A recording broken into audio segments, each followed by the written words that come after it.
Friends, I welcome you all again on my YouTube channel VIN chemistry. जैसे कि आप पहले से देखते आ रहे हैं पिछले लेक्चर से ही कि मैंने आजकल आपके साथ 11th क्लास का जो चैप्टर है chemical bonding and molecular structure उसको स्टार्ट किया हुआ है। तो उसी सिलसिले में आज आगे बढ़ेंगे। उस चैप्टर का अगला एक टॉपिक है VSEPR थ्योरी। क्या आज का जो मेन टॉपिक रहेगा वो ये रहेगा VSEPR थ्योरी। इसकी फुल फॉर्म क्या होती है? इसकी फुल फॉर्म है valence shell electron pair repulsion theory. और इस थ्योरी को 1940 के अंदर इन दो वैज्ञानिकों ने सामने लाए थे दुनिया के, सिडविक और पोवेल। और ये जो दो वैज्ञानिक है गिलेस्पी और नायोम, इन्होंने 1957 के अंदर इसमें कुछ चेंजेस किए थे थ्योरी के अंदर। अब ये थ्योरी की जरूरत क्यों पड़ती है पहले इसको समझ लीजिए। थ्योरी की जरूरत इसलिए पड़ी है क्योंकि जब हमने कोवेलेंट बॉन्ड बनाने सीखे थे, जैसे फॉर एग्जाम्पल मिथेन का हम बनाते हैं, तो मिथेन का स्ट्रक्चर कुछ ऐसा आता है आपका। जब रफ में आदमी बनाता है तो कुछ ऐसा लिख देते हैं लोग। मतलब आपने बीच में कार्बन लगाया और चार तरफ चार आपने हाइड्रोजन लगा दी, पर ये जो आपको मॉलिक्यूल की शेप जो दिखाई दे रही है, ज्योमेट्री दिखाई दे रही है, ये सही नहीं है। ये थ्योरी बताएगी कि कार्बन के सराउंडिंग में ये चारों हाइड्रोजन कैसे अपने आप को एस्टेब्लिश करेंगे। क्लियर हो गया? यानी आई मीन टू से VSEPR थ्योरी की मदद से कोवेलेंट बॉन्ड जो डायरेक्शनल होते हैं, आपको पहले ही बता दिया गया है, वो किस किस डायरेक्शन में अपने आप को 3 डायमेंशनल स्पेस में अरेंज करेंगे। तो ओवरऑल इसका फंडा ये है। ठीक है, तो यहाँ पे कुछ पॉइंट्स है। Nobody will ask you to write down this points in your exams. आपको केवल ध्यान रखने हैं पॉइंट्स। पहला देखिए, the geometry and shape of any molecule depend upon the number of electron pairs surrounding the central metal item of the molecule. भाई किसी भी मॉलिक्यूल में एक सेंट्रल आइटम होता है। जैसे मिथेन में देखो सेंटर में कौन? कार्बन है, तो इसका मिथेन का सेंट्रल आइटम हो गया। ठीक है, तो इसके सराउंडिंग में कितने इलेक्ट्रॉन पेयर्स हैं? अब क्योंकि यहाँ तो 4 बॉन्ड है, तो 4 बॉन्ड पेयर्स ही हैं। 4 क्या? बॉन्ड पेयर्स ही। एक और एग्जाम्पल समझाता हूँ। जैसे मतलब अमोनिया को हम लेते हैं, अमोनिया का स्ट्रक्चर आदमी ऐसे बना सकता है। इस मॉलिक्यूल में देखो 4 ही पेयर इसमें, 4 ही पेयर इसमें चारों पेयर बॉन्ड बना रहे। इसमें 4 पेयर में से 3 पेयर है जो बॉन्ड बना रहे, एक पेयर लोन पेयर आपका। ठीक है, यानी मैं कहना चाहता हूं टोटल इलेक्ट्रॉन पेयर्स कितने हैं, टोटल नंबर इलेक्ट्रॉन पेयर्स, ये डिसाइड करेंगे किसी भी मॉलिक्यूल की ज्योमेट्री और शेप। अब ये दो जो शब्द है इन पर ध्यान दीजिए। ज्योमेट्री एंड शेप लिखा मैंने। देखो ज्योमेट्री, किसी भी मॉलिक्यूल की जो ज्योमेट्री होती है वो डिसाइड की जाती है सेंट्रल एटम के सराउंड में कितने इलेक्ट्रॉन पेयर्स हैं। मतलब इलेक्ट्रॉन पेयर्स का मतलब बॉन्ड पेयर, लोन पेयर सबको मिला करके। तो they will decide the geometry of the molecule. और जो शेप होती है किसी मॉलिक्यूल की, that will be decided only by the bond pairs of electrons. ये बात मैंने दिमाग में आप फिक्स रख लीजिएगा। ठीक है जी। अगला पॉइंट, एक बार किसी एटम के सराउंडिंग में इलेक्ट्रॉन पेयर्स आ गए तो इलेक्ट्रॉन पेयर्स अपने आप को रिपेल करेंगे। क्या करेंगे? रिपेल करेंगे। रिपेल क्यों करते हैं? क्योंकि सभी पेयर्स में इलेक्ट्रॉन्स हैं और इलेक्ट्रॉन का चार्ज होता है नेगेटिव चार्ज। ये तो आप 9th क्लास से पढ़ते आ रहे हैं। ठीक है जी। अब in order to minimise the repulsion, अब इस रिपल्शन को कम से कम वो महसूस करे मॉलिक्यूल का सेंट्रल एटम, तो ये इलेक्ट्रॉन पेयर्स अपने आप को 3 डायमेंशनल स्पेस में कुछ इस तरीके से अरेंज करते हैं कि उनके बीच में डिस्टेंस मैक्सिमम हो जाए और उसी चक्कर में मॉलिक्यूल की शेप आ जाती है आपके सामने। ठीक है जी। 4th, जो रिपल्सिव अट्रैक्शन है, interaction, sorry not attraction, interaction. अलग अलग पेयर्स मैंने बताया, लोन पेयर, बॉन्ड पेयर होते हैं। ठीक है, तो किसी मॉलिक्यूल में मान लो लोन पेयर है, किसी मॉलिक्यूल में लोन पेयर बॉन्ड पेयर दोनों है, किसी मॉलिक्यूल में बॉन्ड पेयर है। ठीक है जी। तो जो रिपल्शन होती है वो लोन पेयर में सबसे ज्यादा होती है, उससे कम लोन पेयर बॉन्ड पेयर में होती है, उससे कम बॉन्ड पेयर में होती है। ठीक है जी।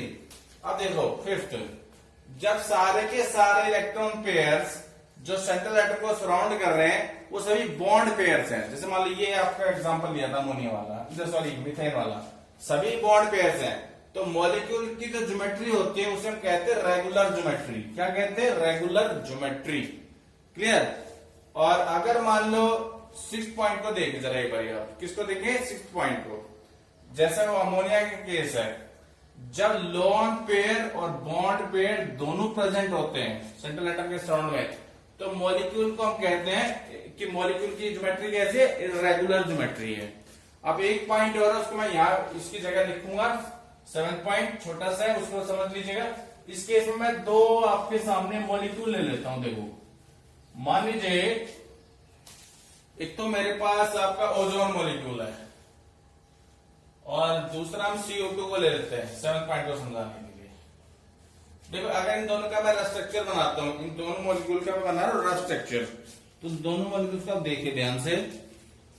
ओजोन मॉलिक्यूल की शेप रफ स्ट्रक्चर कुछ ऐसा आपका बनेगा,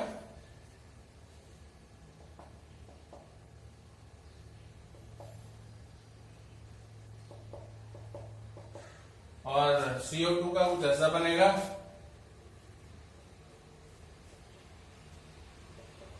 ये सब रफ में आपको सिखा चुके हैं पहले ही बनाने।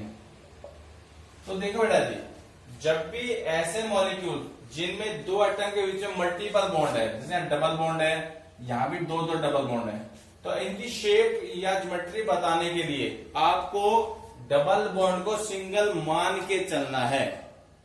मतलब डबल बॉन्ड को सिंगल मान के चलना है, तब आप इनकी सही ज्योमेट्री या शेप वटेवर इट भी उसको आप बता पाएंगे। तो ये कुछ पॉइंट थे। अब क्योंकि बात तो ज्योमेट्री और शेप की है, और मैंने आपको पहले ही कहा था कि किसी भी मॉलिक्यूल के सेंट्रल एटम के सराउंड में कितने इलेक्ट्रॉन पेयर्स हैं, दे विल डिसाइडेड ज्योमेट्री। तो अभी इसके बाद में टेबल की फॉर्म में आपको वो 5 या 6 ज्योमेट्रीज दे रखी हैं, उनको समझाने वाला बोर्ड के ऊपर, उसके लिए मुझे सब मिटाना पड़ेगा। ठीक है जी, अभी लेक्चर कंटिन्यू रहेगा। अब हम स्टार्ट कर रहे हैं कुछ ज्योमेट्रीज के बारे में बताने के लिए आपको। ठीक है, उसके लिए टेबल फॉर्म में जैसे मैंने आपसे पहले ही कहा था, तो इस टेबल में आपका सबसे पहले कॉलम में तो बनेगा नंबर ऑफ इलेक्ट्रॉन पेयर्स, भाई कितने कितने पेयर्स हैं। ठीक है, दूसरे में हम लिखेंगे उसका मॉलिक्यूलर फॉर्मूला क्या कहलाएगा। अगले कॉलम में उसका अरेंजमेंट बताएंगे आपको, अरेंजमेंट का नाम मतलब ज्योमेट्री का नाम, अरेंजमेंट का नाम मतलब ज्योमेट्री कौन सी है वो, उसको बना के दिखाएंगे, और लास्ट कॉलम में उसके 2-4 एग्जांपल आपको बता देंगे। ठीक है जी, इस टेबल का आप ध्यान से देखिएगा। आपकी जो main exam point of view से जो बेसिक पेयर थ्योरी है वो यहां से आपकी स्टार्ट है। ठीक है जी, तो पहले केस में आएंगे आपके 2 इलेक्ट्रॉन पेयर्स। अगर मान लो किसी मॉलिक्यूल में 2 इलेक्ट्रॉन पेयर है, 2 इलेक्ट्रॉन पेयर का मतलब central atom is surrounded by 2 electron pairs. ठीक है, तो मान लो जैसे कि ज्योमेट्री का मैंने पहले कहा था कि इलेक्ट्रॉन पेयर्स बॉन्ड पेयर आपको लेकर के चलने, तो फॉर्मूला मैं लिख सकता हूं AB2 टाइप, AB2 टाइप मतलब A surrounded by 2 electron pairs. इस केस में जो अरेंजमेंट आप दिखाएंगे वो ऐसा कुछ दिखाएंगे, A को बीच में लिखना, एक बी यहां लगाना, एक बी यहां लगाना। ये बॉन्ड क्या है, ये इलेक्ट्रॉन पेयर्स ही हैं, दोनों कैसे बॉन्ड पेयर्स। और ज्योमेट्री को हम कहते हैं लीनियर। क्या कहते हैं, ये आपको याद रखनी बेटा जी चीजें, क्या है लीनियर। इसके एग्जांपल आप 2 याद रख लेना। सेकंड ग्रुप का एलिमेंट है बी, उसके हाइलाइट्स हैं BF2 और BCl2। क्लियर हो गया होगा ये वाला पहला एग्जांपल आपको। ठीक है, अगले केस में मान लीजिए आपके इलेक्ट्रॉन पेयर 3 हो जाते हैं, 3 इलेक्ट्रॉन पेयर्स, तो उस केस में वो फॉर्मूला क्या बन जाएगा AB3 टाइप, क्योंकि अब A को 3 बॉन्ड घेर रहे हैं। ठीक है जी, तो जब 3 बॉन्ड घेरेंगे A को, तो शेप कुछ ज्योमेट्री कुछ ऐसी बनानी है आपने। A को लिखना बीच में, AB को ऊपर लिख देना, AB को यहां लिख देना, और AB को यहां लिख देना। मुझे ट्रायंगुलर शेप आ जाए कुछ ऐसी कुछ, या फिर आपकी मर्जी आप ऐसे लिख सकते हैं, वो मर्जी आपकी, आप कैसे क्या करते हैं, उल्टा भी कर सकते हैं। ठीक है जी, तो देखो अगर मैं इन सभी बीज को जोड़ देता हूं, मान लो रफली ट्रायंगल आ गया प्लेन के अंदर, ट्रायंगल बन गया प्लेन के अंदर, इसलिए ज्योमेट्री का नाम है ट्राइगोनल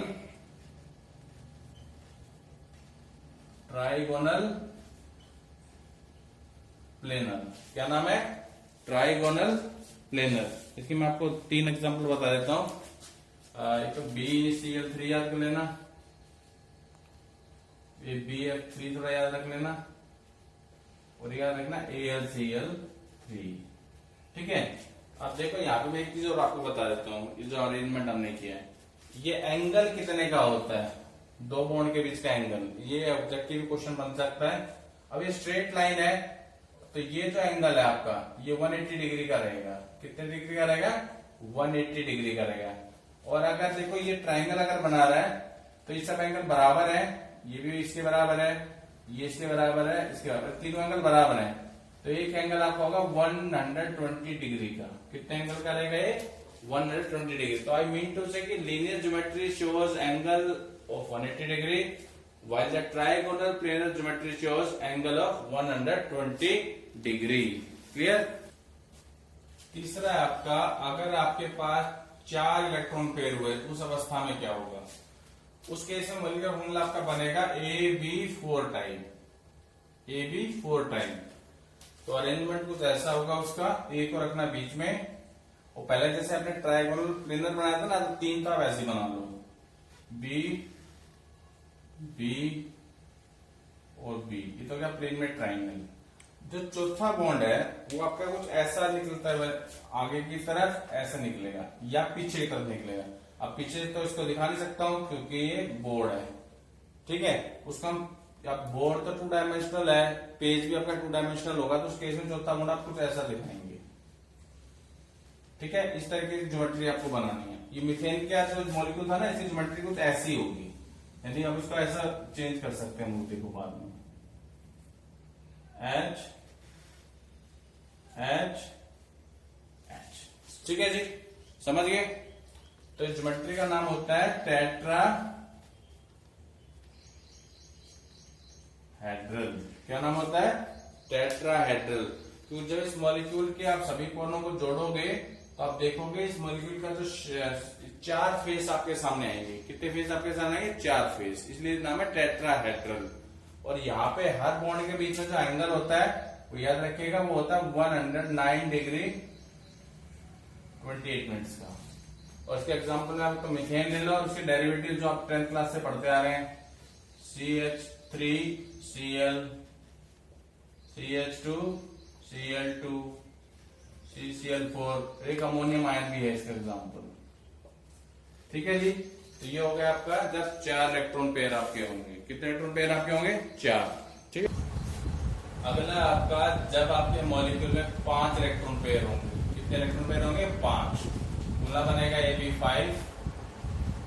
तो अरेंजमेंट कुछ आपने ऐसे बनाना है, एक को रखना बीच में, और पहले ट्रायंगल भी बनाना प्लेन में इस टाइप से।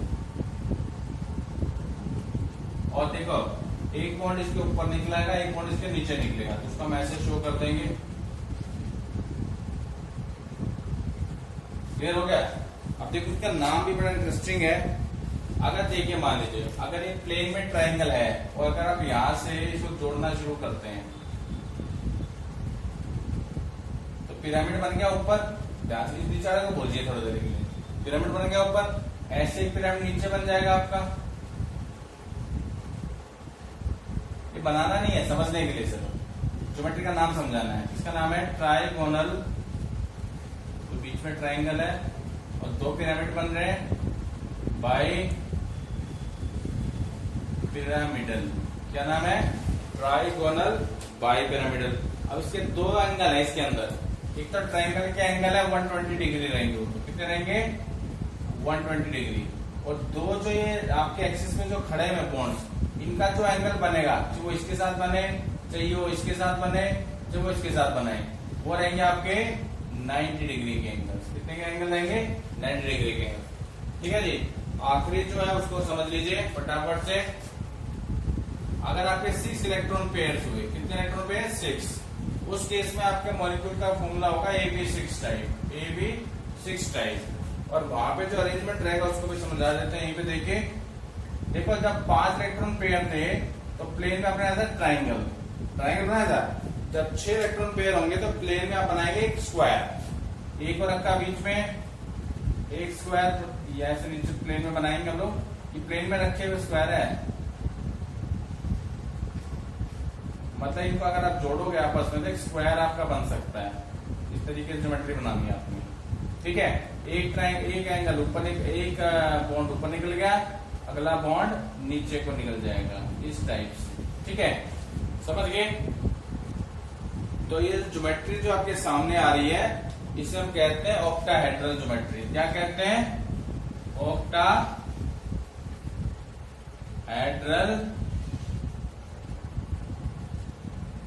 ज्योमेट्री।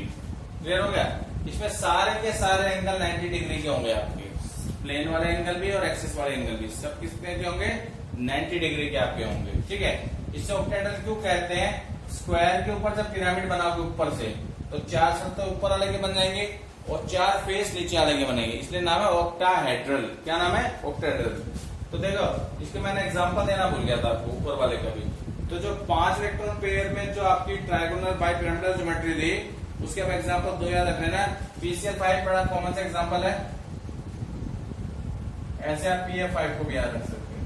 और इसका जो कॉमन एग्जांपल जो आपके सामने आएगा अगले साल भी आएगा, SF6 मॉलिक्यूल। ठीक है जी, क्लियर हो गई होंगी आपको बातें। आज का जो लेक्चर था 7th लेक्चर था, उसका पहला पार्ट था, इसमें लिखा है लेक्चर 7A। इस लेक्चर 7A के अंदर मैंने आपको VSC पेयर थ्योरी के पोस्टुलेट्स बताए और सभी इलेक्ट्रॉन पेयर्स अगर बॉन्ड पेयर्स होंगे तो कौन सी पॉसिबल ज्योमेट्री उसकी कहलाएगी मॉलिक्यूल की, उसके नाम स्ट्रक्चर वगैरह बता के एग्जांपल दे करके आपको बता दिए। तो होपफुली लेक्चर आपके काफी काम आएगा। अगर आप लेक्चर को ध्यान से सुनने के बाद अपने एनसीईआरटी की बुक या जो भी रेफरेंस बुक आप पढ़ते हैं उसे आप ध्यान से पढ़ के प्रैक्टिस कीजिएगा तो खूब आराम से आप इसको कर पाएंगे। Thank you very much. अगर आपको लेक्चर पसंद आया लाइक कीजिएगा, शेयर कीजिएगा and please subscribe my channel. Thank you very much.